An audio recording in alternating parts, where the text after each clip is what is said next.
ఇదిగో. ఏం దర్శని ఇప్పుడెందుకు టెన్షన్గా ఉన్నావు? టెన్షన్ ఏమీ లేదు, సరిగా నిద్ర పట్టలేదు.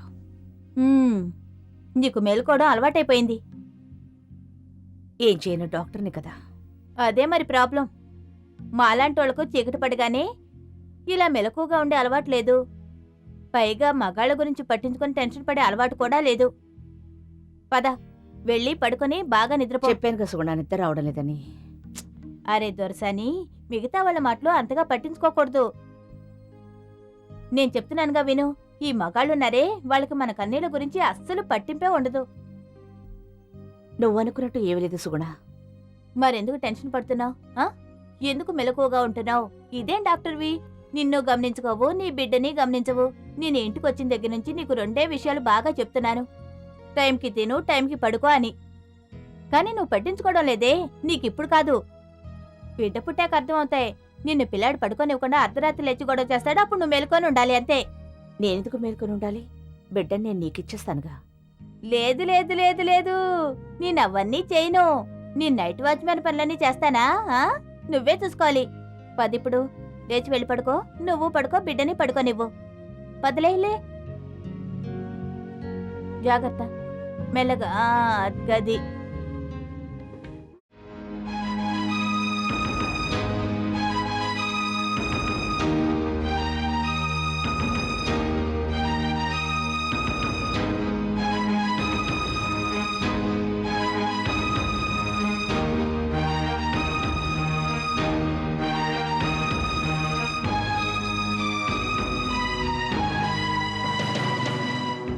డ్రైవర్ బండిది.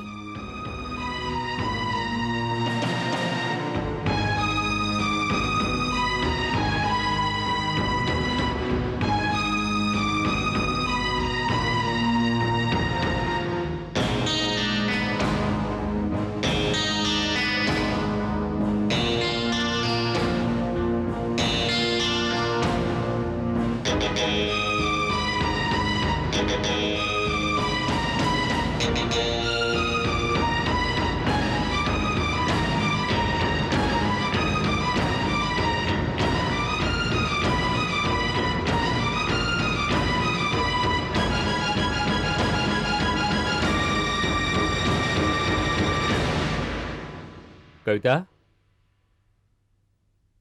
కవిత,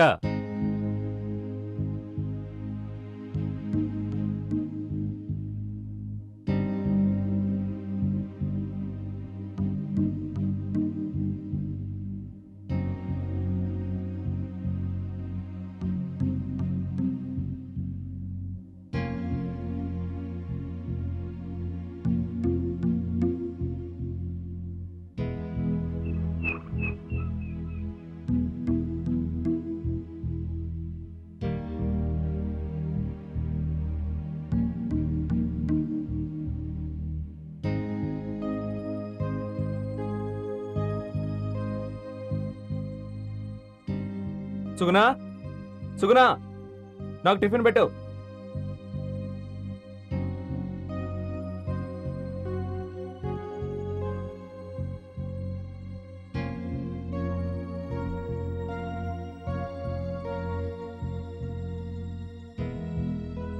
తొమ్మిదైనా నాకు టైం తెలియలేదేమిటి?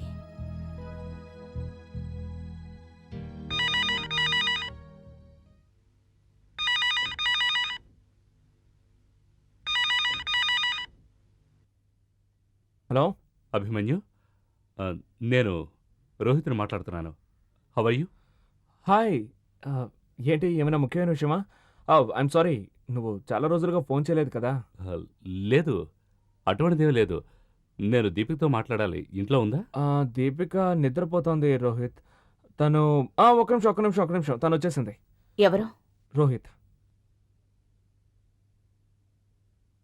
హలో. దీపిక, కవిత ఇంట్లో లేదు. నాకు చెప్పకుండా ఎక్కడికి వెళ్ళిందో. ఏమిటి, వెళ్ళిపోయిందా చెప్ప పెట్టకుండా? తెలీదు, అందుకే నాకు భయంగా ఉంది. తనకు అసలు ఆరోగ్యం బాగోలేదు. దేనికైనా తెగిస్తుంది. లేదు లేదు రోహిత్, ప్లీజ్ అలా అనుకో. తను అలా ఏమి చేయదులే. నాన్నింటికి ఫోన్ చేయి, అక్కడ ఉంటుంది. వద్దొద్దు, నేను వాళ్ళ ఇంటికి చేయను. నేను మళ్ళీ తన మొబైల్కి ట్రై చేస్తాను. యూ డోంట్ వరీ దీపిక, నేను చూసుకుంటాను. బాయ్.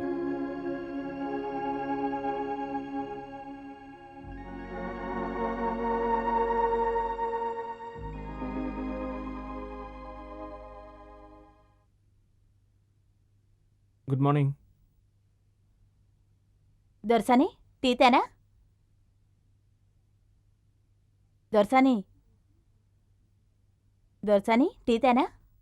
ఆ, చూడు, నాకు టిఫిన్ ఏమొద్దు. ఏ? లేదు, నాకు టీ మాత్రం తాగాలనుంది. నువ్వు నిద్రపోతున్నావు, అందుకే లేపలేదు. నేను టిఫిన్ చేస్తున్నాను. It's okay. యాక్చువల్లీ నేను రాత్రి సరిగ్గా నిద్రపోలేదు, అందుకని ఎప్పుడు తెల్లారిందో తెలియలేదు. ఎందుకు నిద్ర పట్టలేదు? ఏమో తెలీదు. నేను బయలుదేరుతాను. ఉమ్.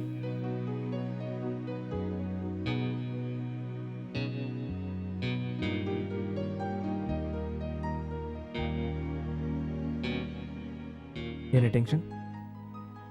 లేదు, టెన్షన్ ఏమీ లేదు. ఏమైనా చెప్పాలనుకుంటున్నావా? ఆ, ఆ, లేదు. సాయంత్రం త్వరగా వచ్చాయి. సరే.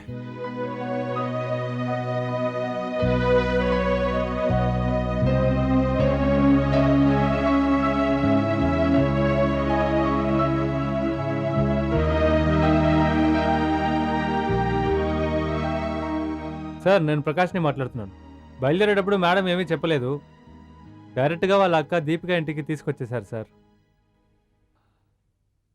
దీపిక?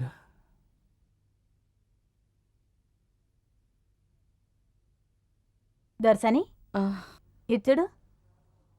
కవిత, నీకు ఎంత పెద్ద ఆపరేషన్ నీ జరిగిందో. దొంగ ప్రేమలు ఒలకపోయాల్సిన అవసరం లేదు. నీ చెల్లెలికి ఇంత ద్రోహం చేస్తావా? కనీసం నీ నీడ కూడా నా జీవితం మీద పడకూడదని నేను అనుకున్నాను, కానీ కుదరలేదే. నువ్వు చాలా మంచి పని చేసావక్క. నీ నీడ కూడా నా మీద పడకూడదని నేను ఎంత దూరం వెళ్తున్నా నువ్వు నన్ను వెంటాడుతూనే ఉన్నావు. నన్ను తలెత్తుకోనివ్వకుండా చేసావు నువ్వు. నన్ను ఎన్ని అవమానాలు పాలు చేసావని తెలుసా నీకు? Stop it, కవిత. నేను నీ మంచి కోసమే రోహిత్కి చెప్పాను. ఆహా, ఎంత గొప్ప మనసక్క అనేది. నా మంచి కోసం నా జీవితానికే నిప్పంటించేశావు నువ్వు. చాలా తెలివిగా నా భర్త ముందు తలెత్తుకోనివ్వకుండా చేసావక్క నువ్వు. కవిత, నా ఉద్దేశం ఏమిటంటే నీ లైఫ్ లో ఎటువంటి టెన్షన్ ఉండకూడదని అతనికి చెప్పాను. ఎగ్జాక్ట్లీ అక్క. ఇట్స్ మై లైఫ్, ఇది నా జీవితం. It's my past. నా పాస్ట్ ని దాచే హక్కు నాకుంది. ప్లీజ్ దయచేసి నువ్వు నా జీవితంలోకి రాకు. కానీ అలా చేయడం లేదు. నువ్వు నా సిచ్యువేషన్స్ అన్నిటిని చాలా చక్కగా మ్యానిపులేట్ చేసి నన్ను కించపరచాలనే చూస్తున్నావు. కవిత, ప్లీజ్ డోంట్ సే దిస్. నీకెలా చెప్పగలను? నేను ఈ విషయం చెప్పగానే రోహిత్ ఎంత సంతోషించాడో తెలుసా? సంతోషిస్తారక్క. ఎందుకు సంతోషించరు? ఎందుకంటే నేను ఇంకెప్పుడు ఆయన ముందు తల ఉంచుకునే బతకాలి. ఇక నేను జీవితాంతో ఆయనతో కృతజ్ఞతా భావంతోనే బతకాలి. పిచ్చిదానిలా మాట్లాడుకో. రోహిత్కి తెలుసనే నీకు ముందే తెలుసుంటే కదా నువ్వు అలా ఉండాల్సింది. నీకిప్పుడే కదా ఈ విషయం తెలిసింది. ఎందుకు చెప్పావక్క? ఎందుకు చెప్పావో చెప్పు. నా రహస్యాలన్నీ ఆయనకి చెప్పి నాకు ద్రోహం చేసి నన్ను దోషిగా నిలబెట్టావు. లేదు కవిత, అలాంటిదేమీ లేదు. నేనేం అనుకోవడం లేదు. అనుకుంటారండి, తప్పకుండా అనుకుంటారు. నా మీద మీకు ఇంకేం గౌరవం ఉంటుంది? నేను ఇక మీతో ఎలా జీవితంతో బతకగలను? ఇప్పుడు ఎలా బతుకుతున్నావో అలాగే. ఎందుకంటే ఈ విషయాలన్నీ నాకు మన పెళ్లికి ముందే తెలుసు. ఏంటి?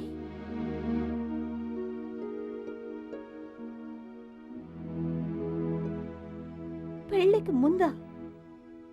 అవును కవిత, నీ బాయ్ ఫ్రెండ్ ముక్కుల గురించి, ఆ తర్వాత అబార్షన్ గురించి.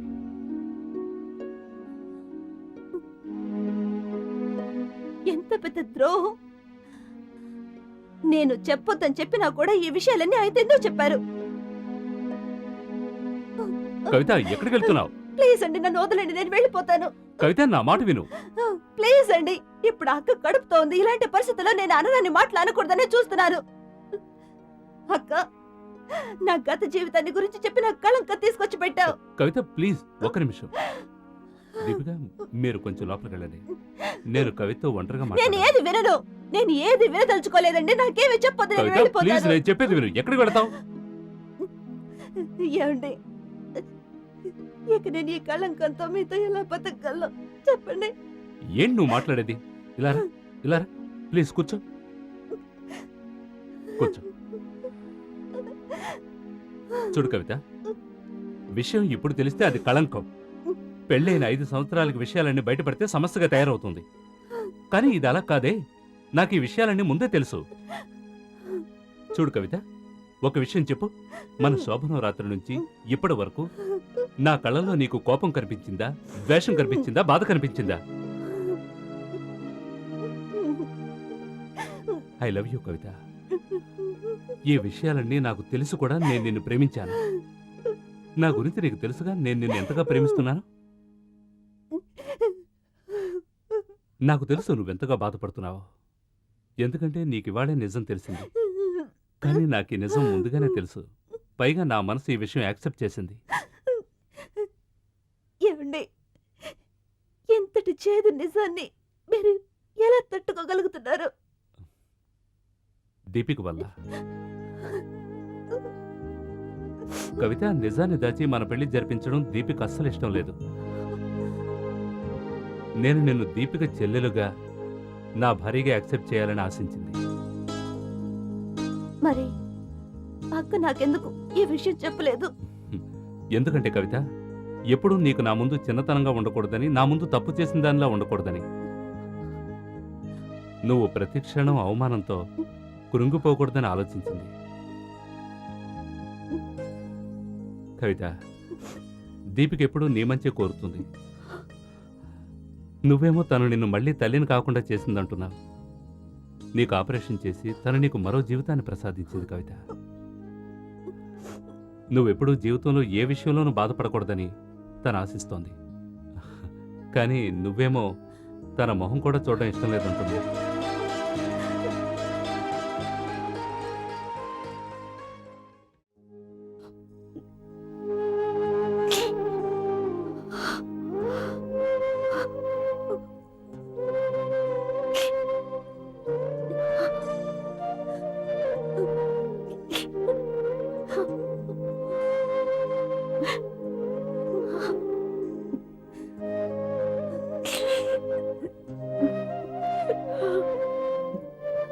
అక్క,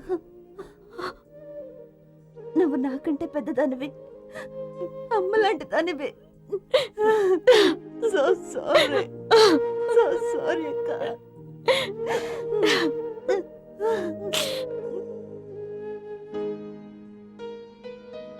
ఇవాళంతా నాకు చాలా విచిత్రంగా ఉంది.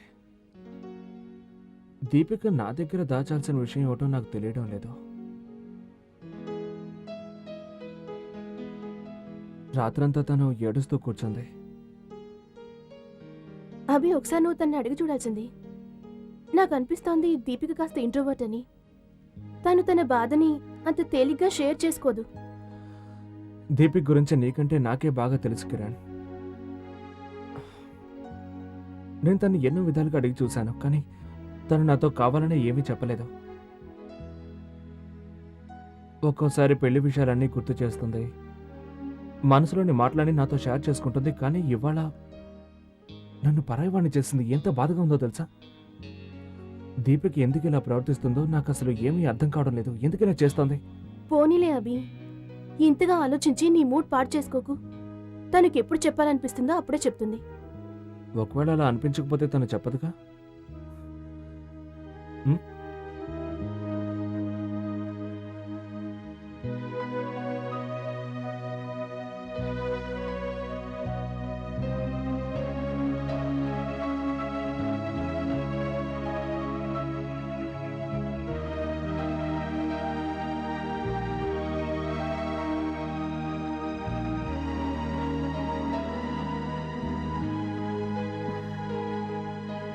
ఎంతకాలానికి నేను ఇలా అవుట్ ఆఫ్ టౌన్ ట్రావెల్ చేస్తున్నాను.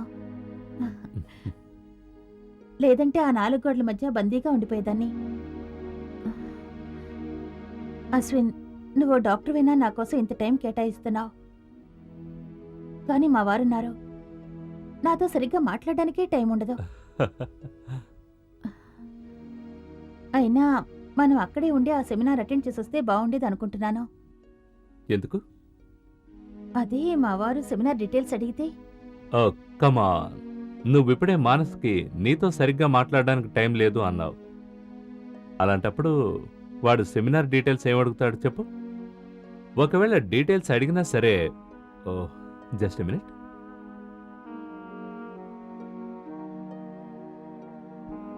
ఇచ్చాడు. ఇందులో ఆ సెమినార్కి అటెండ్ చేసిన వాళ్ళ పేర్లు డీటెయిల్స్ ఉన్నాయి. ఇది వాడికి చూపించు.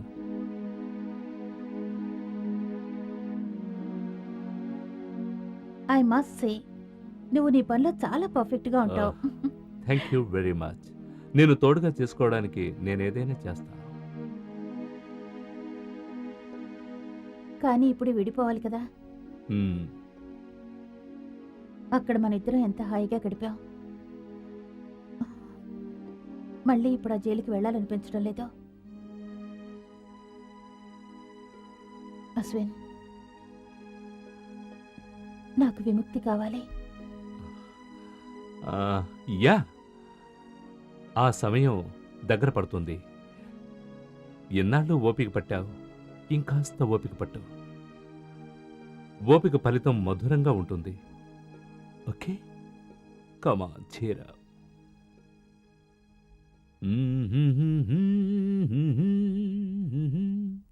నాకు చాలా భయంగా ఉంది మేడం. అది దానిష్ట ప్రకారం నడుచుకుంటోంది. అనూష చాలా అతిగా ప్రవర్తిస్తోంది. లేదు లేదు, తనేమీ అతిగా ప్రవర్తించడం లేదు. తను తన భవిష్యత్తు గురించి నిర్ణయించుకుంటోంది. ఇది మంచి విషయం.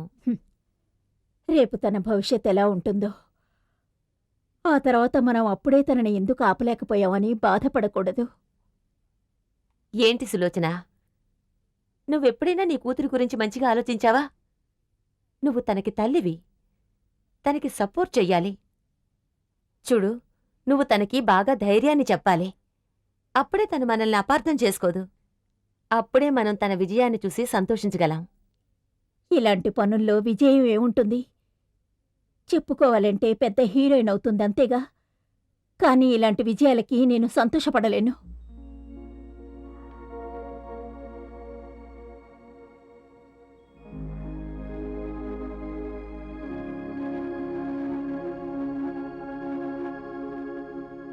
హాయ్ సోను. నానా, అన్ని సమ్స్ కరెక్ట్గా చేశాను. గుడ్. చూడు నాన్న, all my answers are right. తర్వాత చూస్తాను. చూడండి నాన్న. చూస్తానని చెప్పానుగా. నానా, నీకు మ్యాథ్స్ బాగా వచ్చా? మీ నాన్న మ్యాథ్స్లో చాలా టాప్ ర్యాంక్. అమ్మా, నువ్వు రేపు వస్తానన్నావు కదా. ఆ, మీరు లేకుండా నాకు అక్కడ ఏమీ తోచలేదు. లునావుల అందాలన్నీ మిమ్మల్ని చాలా మిస్ చేసుకున్నాయి. సెమినార్ ఎలా జరిగింది? Very nice. అందరూ మా హాస్పిటల్ మీద చాలా ఇంట్రెస్ట్ చూపించారు. అశ్విన్ నీ పని చూసి చాలా సంతోషించుంటాడు. Of course. చూడు సోను, నీకోసం నేనేం తెచ్చాను. Sonu, this for you.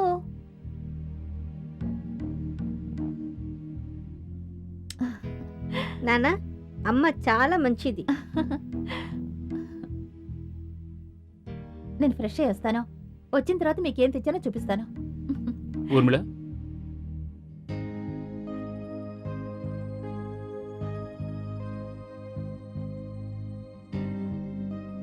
ఏమిటండి?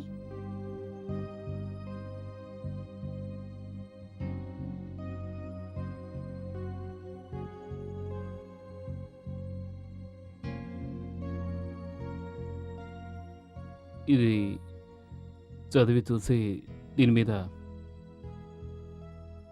సైన్ చేయి. ఏమిటిది?